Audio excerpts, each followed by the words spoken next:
I'm not a doctor, I'm a chef.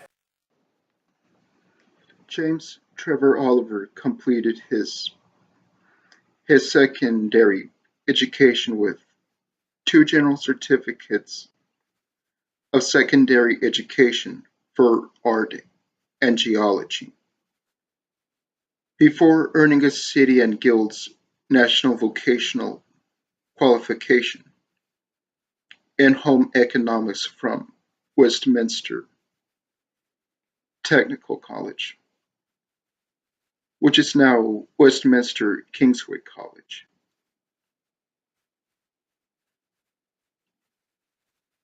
He is not a dietitian, but a fear-mongering food fascist and an elitist celebrity chef whose food service empire is failing due to many issues, which he blames primarily on breast sex. But I'll get into that in another video. I, on the other hand, actually have college credit in nutrition from the North Texas Community College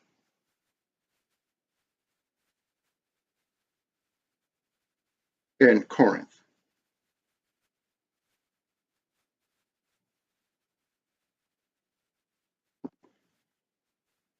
Back in 2010. I am not a I am not a dietitian, but I'm compelled to call out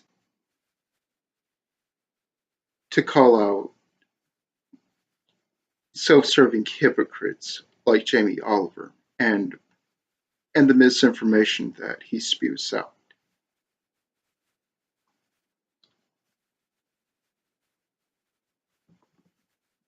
Onto the video.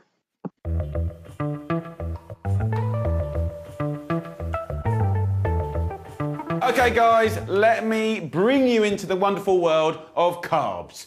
Are carbs good or are they bad? There's a load of stuff online, on the internet, blogs, forums, even in books that I feel is often not correct, a load of rubbish. Yes, there's lots of nuances out there and you can kind of explain certain things in a certain way, but can I just bring you back down to earth? Carbohydrates. No carbs till marbs. You know, carbs make you fat. What are carbs? Let's just get into it. So there's 4 types of carbs. Let's start with number 1. Actually, Jamie, there are 3 main categories of carbohydrates: starches, simple sugars, and fiber. And I'll get into them later in this video. But as for carbohydrates, they are a main fuel source for some cells, especially neurological cells and red blood cells. Muscles also rely on a dependable supply of glucose to fuel intense physical activity.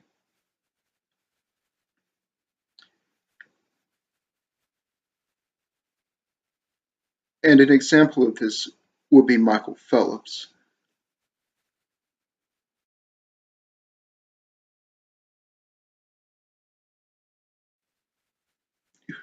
who ingests over 12,000 kilocalories. Also, it could be written as 12 megacalories a day. And his diet consists primarily of carbohydrates sources.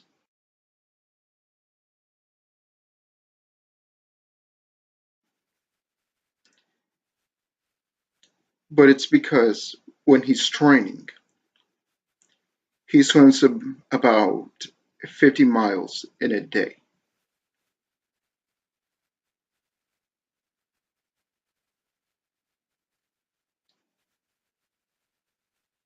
and that's about 80 kilometers.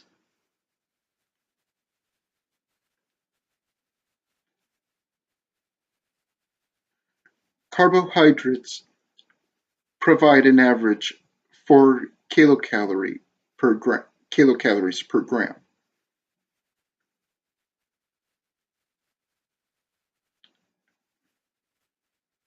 and they are readily available to be consumed by our cells in the forms of blood glucose and glycogen, which consists of multiple units of glucose with a highly branched molecular structure.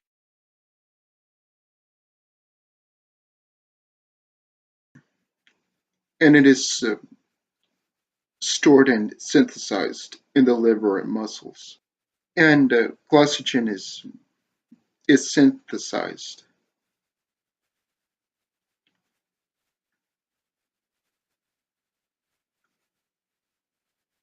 when we have not eaten for several hours, or when we are not getting enough carbohydrates in our bodies.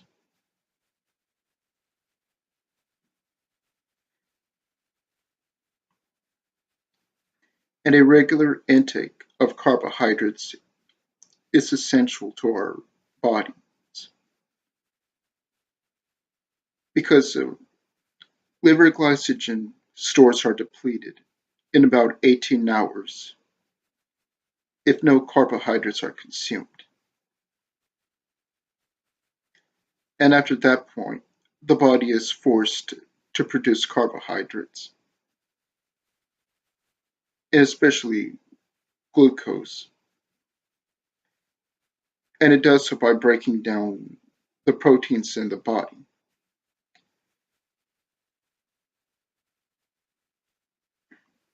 And it leads to health problems,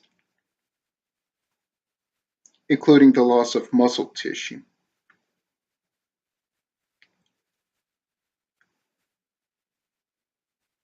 To obtain adequate energy, the Food and Nutrition Board recommends that 45 to 65% of the calories that we consume each day have to be from carbohydrates. Carbs. This is white sugar, right?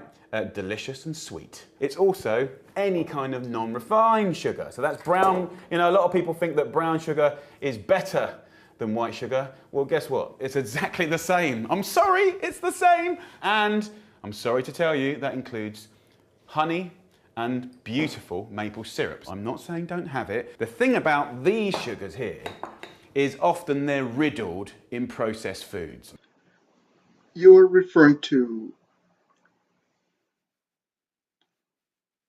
simple sugars, Jamie. And it's not limited to maple syrup, honey, or cane sugar.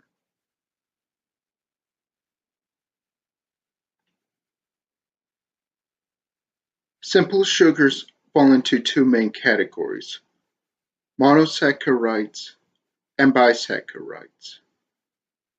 Monosaccharides consist of glucose, fructose, and galactose, while bisaccharides consist of sucrose, maltose, and lactose, but they're all considered sugars on food labels.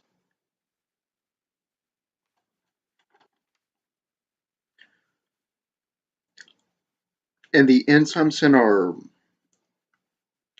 in our digestive tracts, so such as the amylase in our salivary glands and stomachs, along with the enzymes of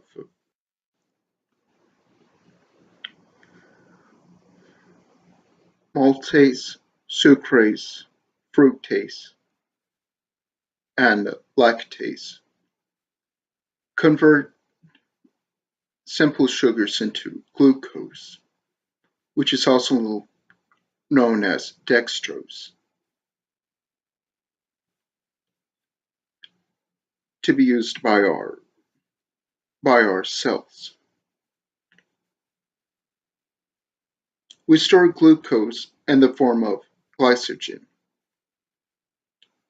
which is broken down to glucose by the following hormones: insulin, glucagon, and epinephrine, which is commonly known as adrenaline.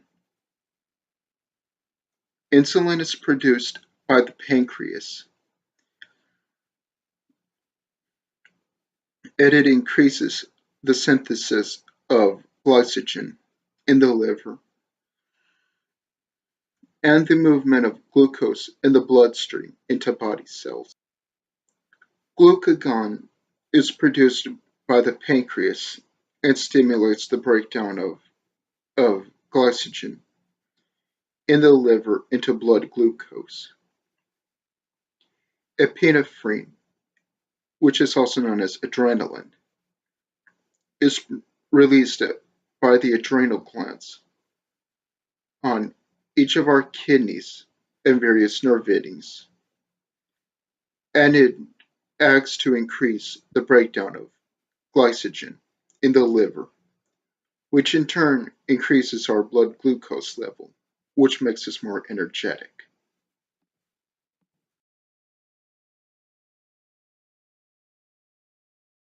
Now, the biggest single source of simple sugars, or sugar in Britain in our kids and teenagers is actually sugary sweetened drinks, energy drinks, your cans of drink. We nick them and it doesn't sort of fill us up, so it's not really taking place of a meal. They're completely devoid of any sort of nutritional value, so they're sort of empty calories, and there's a lot of calories in them. Okay, that's why they're a problem.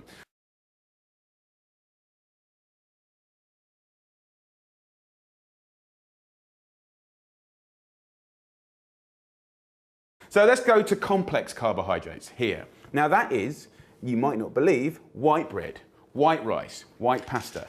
Now, these are beautiful things. These are incredible things. Also, they're delicious. They're wonderful carriers of things, sauces generally, or fillings. And the important thing about these carbs is what goes with them. We're on to the third type of carbohydrate. This is super whole grain complex carbohydrate. We've kept all of the nutritional value. It's all in there. And we've got in sort of like an 80-gram portion dried, or 125 gram portion cooked of carbohydrates, we've got 7 grams of fiber in there, right? That's quite good. It's quite hard to get anywhere close to that in vegetable world. So whole grain rices and pastas and couscouses and brown breads and flours, they're really high in fiber. What I try and do is have quite a lot of this stuff, and I have sort of a fair amount of this stuff, and some things are just better with this stuff, and some things are just better with this stuff. So I kind of balance it up and hopefully get it right in the mix. The fourth carbohydrate, over here, root vegetables. We're talking Swedes and turnips and parsnips and carrots and sweet potatoes and squash and pumpkins, minerals, vitamins and nutrients, and they're just incredible. We love the veg, okay? So we're bigging up the veg. It's about portion control. Don't have too much. There are no such things as white complex carbohydrates, whole grain complex carbohydrates, or root vegetable complex carbohydrates. However, they are sources of them, especially fiber and amylopectin starch. And starch gets converted into the simple sugar maltose by the enzyme amylase in our salivary glands in our stomachs. And the resulting maltose gets converted into glucose, which is also known as dextrose, in our small intestines by the enzyme maltase. And squash and pumpkins are not root vegetables, Jamie. You're a career chef and you should know this. But you know what? If you stick to sort of these areas, right, you can actually have quite a lot, right? 1/4 to 1/3 of any plate of food can be complex carbohydrates. And you know, that's great. So we're talking about, you know, some veggies, you know, some bread or noodles or pasta, you know, and then your protein and your veggies and your dairy. So don't be afraid of carbohydrates. There will be loads of comments after this video, by the way, and there'll be all sorts of kind of professors that aren't professors that have read a couple of things online and then go, oh yeah, but the molecule structure of a carbohydrate gets broken down in the body and it becomes a sugar. Ah! Well, yeah, it does, but they're not all equal. We've said that. We've got nutrients here. We've got fibre here, which will be the next biggest thing in the next 10 years. It allows you to feel fuller for longer, but also be happy. Carbohydrates, absolutely, by me, nearly every single sane nutritionist in the world, doctors, scientists, professors, and the World Health Organization will say these types of complex carbohydrates are ace. Let's get the conversation going, and using this stuff with respect is beautiful. And most importantly, it will allow you to create some of the most numptious, gorgeous, delicious food on the planet. Okay, life without pasta, life without noodles, life without rice and bread. Come on, really? Really? Anyway, that's it. Carbohydrates, they are good, but just know what they are. Otherwise, they can bite you up the ass. Bye-bye.